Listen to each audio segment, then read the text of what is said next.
มาต่อด้วยข่าวพิธีเซ็นบทบันทึกข้อตกลงว่าด้วยการร่วมมือระหว่างภาครัฐและภาคเอกชนซึ่งการร่วมมือกันในครั้งนี้เป็นเพื่อเป็นการยกระดับเกี่ยวกับเวียกงานของการส่งเสริมตลาดการท่องเที่ยวลาวเน้นใส่ในการส่งเสริมอนุรักษ์ทางด้านวัฒนธรรมผ่านผลิตภัณฑ์ร่วมมือเป็นการสร้างมูลค่าเพิ่มทางด้านเศรษฐกิจและก็เป็นการเผยแพร่ทางด้านเอกลักษณ์ความเป็นลาวให้กับบรรดานักท่องเที่ยวทั้งภายในและต่างประเทศได้รับรู้พิธีเซ็นบทบันทึกข้อตกลงว่าด้วยการร่วมมือในเวียกงานโฆษณาและส่งเสริมการตลาดการท่องเที่ยวอยู่สาธารณตลาดประชาธิปไตยปฏิรูปลาวร่วมลงนามในครั้งนี้โดยแม่นท่านนางมณีสาครธรรมวงศ์ไซหัวหน้ากรมส่งเสริมตลาดการท่องเที่ยวกระทรวงวัฒนธรรมและการท่องเที่ยวและท่านนางเสงอรุณศรีลาวันอำนวยการของบริษัท STS การค้าขาออกขาเข้าจำกัดผู้เดียวและท่านวิทยาวังศัพท์มังกรประธานบริษัทแมทจำกัดผู้เดียวท่านหัดวาดวานีผู้อำนวยการศูนย์การศึกษา LS โดยพิธี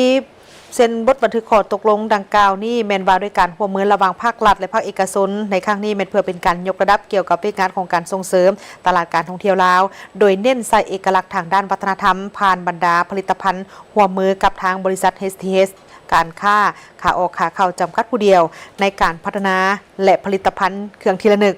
เพื่อทำไส้สัญลักษณ์สร้างเผือกเป็นมูลเสื้ออันดีงามของชาติและการหันการท่องเที่ยวสู่ระบบทันสมัย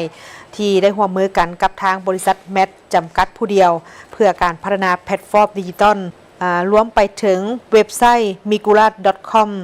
และก็แอปพลิเคชันการท่องเที่ยวตลอดฮอดการพัฒนาทรัพยากรมนุษย์และความเป็นมืออาชีพกับศูนย์การศึกษา